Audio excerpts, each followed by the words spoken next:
Hey there! Ready for a deep dive into some serious foreign policy? We're tackling the U.S. pivot to Asia today. Definitely a hot topic. You bet.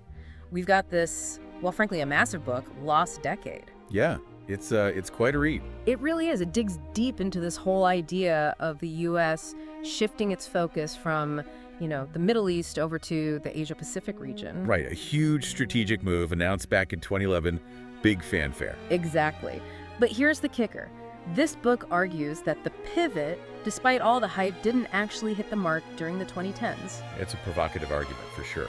The book really digs into why they see it as a lost decade for U.S. strategy in Asia. And this isn't just ancient history we're talking about. Yeah. The U.S.-China relationship is the geopolitical story of our time. It really is. And this pivot, this attempt to manage that relationship, it's like the foundation for where we find ourselves today. I agree. To really understand the present, we have to rewind a bit, look back at how we got here. Right, like when you're watching a sequel and you're totally lost because you missed the first movie, gotta fill in those gaps. Exactly. And you know what?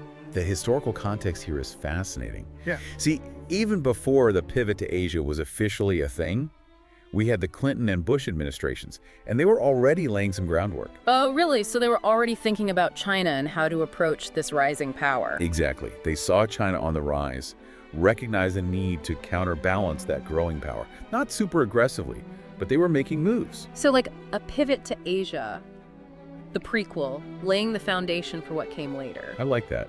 Yeah, they were engaged in what some call quiet balancing. Quiet balancing. What does that look like in action? Give me an example. Think back to the 1999 Kargil crisis. India and Pakistan duking it out. The U.S. saw an opportunity there. They realized that by strengthening ties with India, they were nurturing a potential counterweight to China.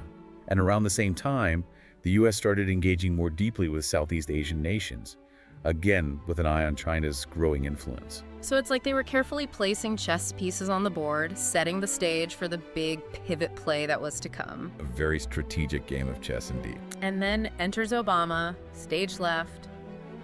He really seemed to want to make Asia a priority, right? A true Asia-first vision. He did. After the intense focus on the Middle East under Bush, Obama wanted to shift gears, make Asia a top priority. But, and this is a big but world events, they had other plans. Oh no, tell me the universe didn't throw a wrench in the works right when they were getting started. Well, it wasn't just one wrench, it was like someone dumped a whole toolbox into their plans. You're kidding, what happened? It's almost comical how many unexpected events pulled the U.S. right back into the Middle East. First, you had the Arab Spring erupting, then the Syrian civil war spiraling out of control, and as if that wasn't enough, ISIS decided to rear its ugly head. Talk about bad timing. Each of these crises demanded U.S. attention, resources, the whole shebang. It was like their carefully crafted Asia-first policy was being sidelined left and right. It's like trying to cook a gourmet meal, and the smoke alarm's going off, your dog's eating your homework, and your in-laws show up unannounced, all at the same time. A recipe for disaster, you could say. And just when you thought things couldn't get more unpredictable, in walks the Trump administration.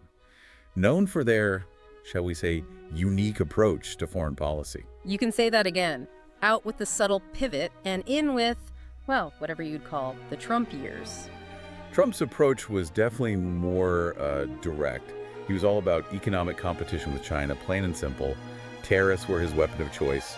Trade disputes were a regular occurrence. Yeah, I remember those days. And his personal style of diplomacy, particularly with Xi Jinping, was something else. It was definitely memorable, but it seems like with both Obama and Trump, the reality on the ground didn't quite match the pivot rhetoric. Yeah, and that's a key point. Lost Decade really digs into that disconnect. It does.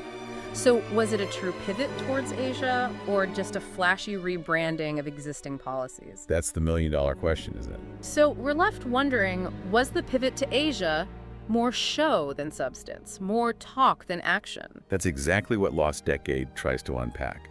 They don't just make claims, they go straight to the data. Oh, get out the spreadsheets. I love it when they back it up with numbers. What kind of data are we talking? They looked at everything.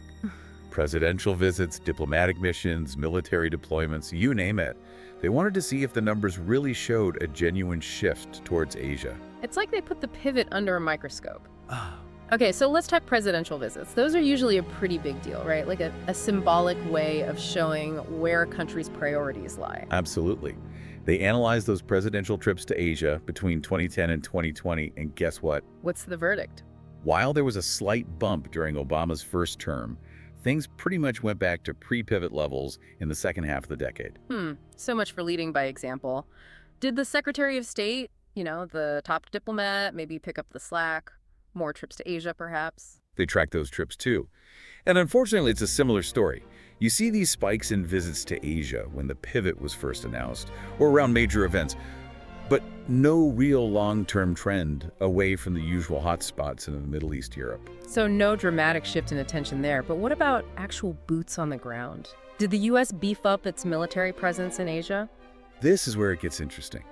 The U.S. Pacific Fleet, already a force to be reckoned with, remained pretty much the same in terms of ships and aircraft throughout the entire 2010s. You're telling me all that talk about the pivot, and they didn't really move the needle on military presence? In fact, there was even a slight dip in personnel toward the end of the decade.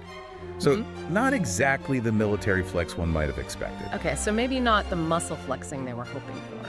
But remember, this isn't happening in a vacuum. We have to consider the reactions, the ripple effects on the global stage, right? Absolutely. How Asian countries reacted to this supposed pivot, that's a whole other layer to this story. Right, because actions speak louder than words, and sometimes those actions send mixed messages. So how did the region react? It varied, really. You have to remember Asia is incredibly diverse, each nation with its own set of interests and concerns. That's fair. So give me the rundown. Who were the pivot enthusiasts? Who was hesitant? Who saw it as more of a threat than an opportunity? Let's start with Japan. They were fully on board with the pivot. Given their history and China's growing assertiveness, closer defense cooperation with the U.S. was very appealing. Yeah, geographically, they're right there on the front lines. Made sense for them to jump on board. What about South Korea? They've always got that balancing act, right? Alliance with the U.S., but economically tied to China. Tricky situation. It was a tough one for them, for sure. On one hand, they depend on the U.S. for security, especially with North Korea always being, North Korea. But on the other hand, their economy is intertwined with China's. Talk about being stuck between a rock and a hard place. So how do they play it? Very carefully. They welcomed the U.S. commitment to the region, but didn't want to alienate China in the process. It's like they were trying to have their cake and eat it too, diplomatically speaking. Speaking of tricky relationships, how did Australia respond? Another key U.S. ally in the region. Initially, they were all in on the pivot. It aligned with their own concerns about China's rise. But as the decade went on, things got a little more complicated. How so? What changed? Well, they started feeling the economic pressure from China. And then factor in the Trump administration's, let's just say, unpredictable approach to foreign policy, and Australia understandably became more cautious. I can't say I blame them. Unpredictability doesn't exactly inspire confidence. But did anyone see the pivot as a genuine opportunity, someone who really embraced it? India stands out in that regard. Their partnership with the U.S. really took off during this period. Interesting. What was driving that partnership? Shared concerns over China's ambitions played a big part. We saw increased defense cooperation, joint military exercises, the whole 9 yards. India became a central pillar of the U.S. strategy in the region, almost like a poster child for what the pivot could achieve. So, a win for the pivot there, but what about Southeast Asia? They're right in the thick of those South China Sea disputes. Talk about pressure. It was a delicate dance for them. They liked the idea of the U.S. being more engaged in the region, seeing it as a way to counterbalance China. Right, keeps things from tilting too far in one direction. But they were hesitant to fully side with either superpower. Makes sense. They've got to walk that economic tightrope too. Can't risk those crucial trade relationships with China. It was a strategic balancing act for sure. Speaking of balancing acts, even in the midst of this strategic rivalry, there must have been areas where the U.S. and China had to cooperate, right? Global issues that just couldn't be ignored. Absolutely. Things like climate change, for example. Right. You can't exactly ignore a global problem like that, no matter what else is going on. So, did they manage to work together on that front? To some extent, yes. During Obama's second term, we actually saw some real progress on U.S.-China collaboration on climate initiatives. They were finding common ground, working towards shared goals. That's encouraging. It seemed like they were at least trying to address the bigger picture there. But sadly, that cooperation took a nosedive under the Trump administration. Ah, yes.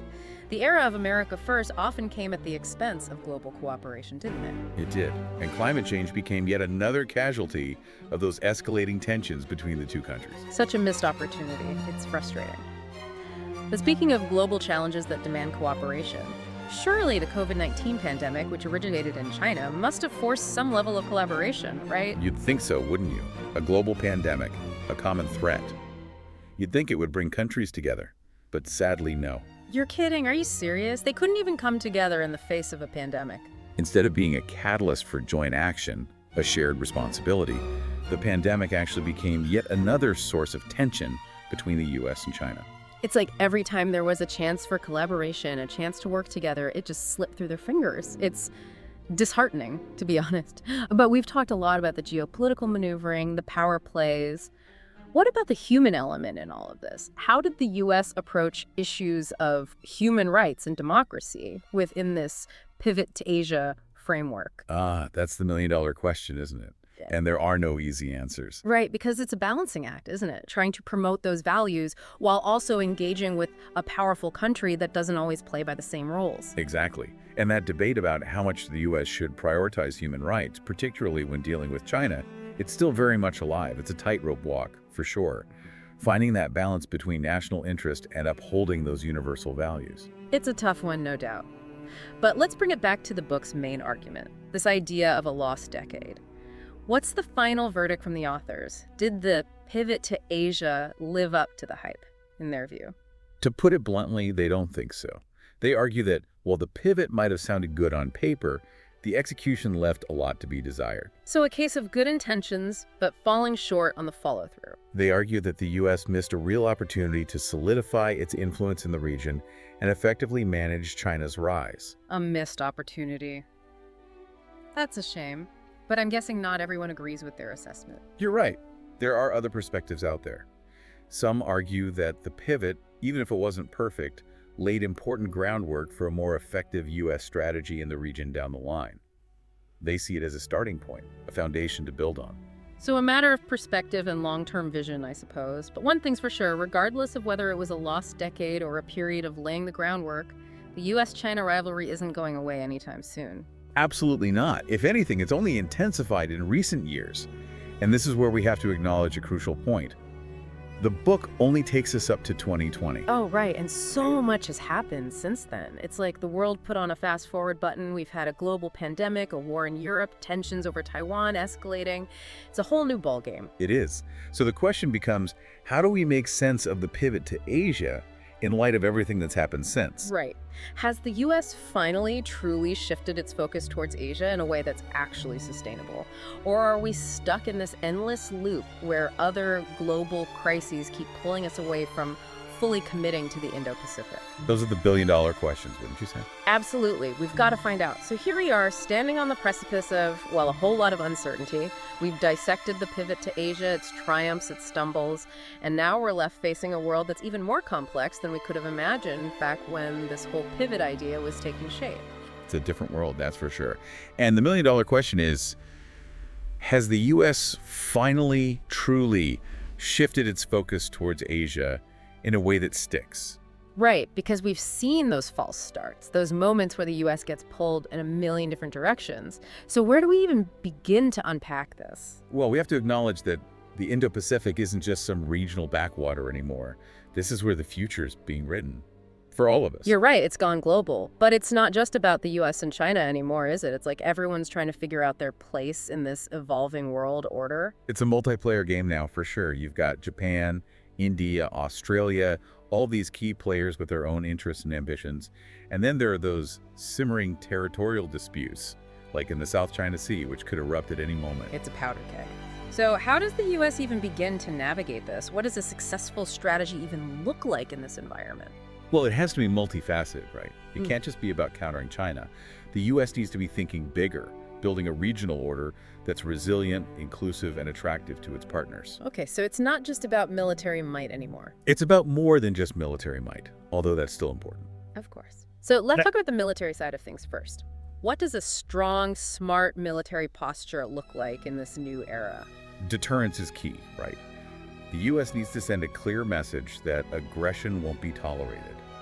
But at the same time, they have to be careful not to provoke an arms race. Right, nobody wins in that scenario. So what's the sweet spot? Investing in advanced technology, strengthening alliances with key partners, and coming up with innovative strategies that keep them one step ahead. It's about being strategic, not just strong. Smart power, not just hard power. I like it. But what about the economic front? We can't ignore the fact that China's economic influence is huge. How can the U.S. compete with that while staying true to its values? By focusing on its strengths, free and fair trade, for one. Strengthening those economic partnerships with Indo-Pacific nations, investing in infrastructure projects that benefit the whole region, these are all crucial. So it's about building those win-win situations, showing that the U.S. is a reliable long-term partner. But in this age of, Twitter diplomacy and megaphone diplomacy, it feels like the art of actual nuanced diplomacy is getting lost. What role does that play in all of this? It's more important than ever. In this environment, diplomacy is about building bridges, finding common ground, even when it's tough. Especially when it's tough, I imagine. Exactly. It's about recognizing that even with countries whose values might not perfectly align with ours, engagement is usually more effective than isolation. Makes sense. But speaking of values, how can the U.S. be a champion for things like democracy and human rights while working with countries that, frankly, don't always share those priorities? It's the ultimate balancing act, and there's no easy answer. It requires a nuanced approach. No one ever said foreign policy was easy. The U.S. has to be principled, but also pragmatic. They need to recognize that real change takes time, and that being consistent, both in word and deed, matters. It's about showing up, not just when it's convenient, but for the long haul. But let's be real. The U.S. has a history of being, well, a little bit easily distracted when it comes to foreign policy. What's to stop the U.S. from getting sidetracked again? That's the big question, isn't it? Look, the U.S. has global interests. It can't ignore everything else. But it's about setting priorities, recognizing that what happens in the Indo-Pacific has global implications, including for the U.S. It's about understanding that we're all interconnected. What happens over there matters over here, and vice versa. Exactly. Building a foreign policy that's sustainable, that has bipartisan support, that can weather those inevitable political storms, that's crucial. It's not enough to just have a plan. You need that broad-based support to make it last. But we also have to be realistic, right? Unpredictable things happen. What are some of those wild cards that could throw the U.S. completely off course? Oh, there are always curveballs in this game. The sudden crisis in the South China Sea, an economic meltdown, domestic political upheaval, those could all derail things pretty quickly. So the only thing we can really count on is uncertainty itself. Pretty much. The ability to adapt, to pivot, no pun intended, is going to be crucial in the years to come. No doubt about it. But with all of this complexity, all of these factors at play, can the U.S. actually pull it off? Can they successfully navigate this new era of great power competition? There are no guarantees. The decisions made by the U.S., by China, by all the key players in the region, they'll determine not just the future of the Indo-Pacific, but the shape of the entire world for decades to come. It's a lot of pressure, for sure. No pressure. But on that note, let's bring it back to our listeners, because this isn't just some abstract geopolitical chess game, right? This has real-world implications. Absolutely. The decisions made in the Indo-Pacific will have a ripple effect. We're talking about the future of technology, global trade, climate change, security, the list goes on. It's a powerful reminder that we're all connected. What happens on the other side of the world impacts us all, in ways we might not even realize. So as we wrap up this deep dive, what's that one question you want our listeners to sit with? The one that might spark some deeper reflection. In this new era, with all of its complexities and challenges, is it actually possible for the U.S. and China to coexist peacefully, to find ways to cooperate, even as they compete? Or are we destined for conflict? There's no easy answer. It's the question of our time, really. And how we choose to answer it as individuals, as nations, as a global community will determine the course of the 21st century. It's a lot to think about, but I think that's what we do here on The Deep Dive. We tackle those tough questions head on. So until next time, keep exploring, keep asking those tough questions, and as always, thank you for joining us.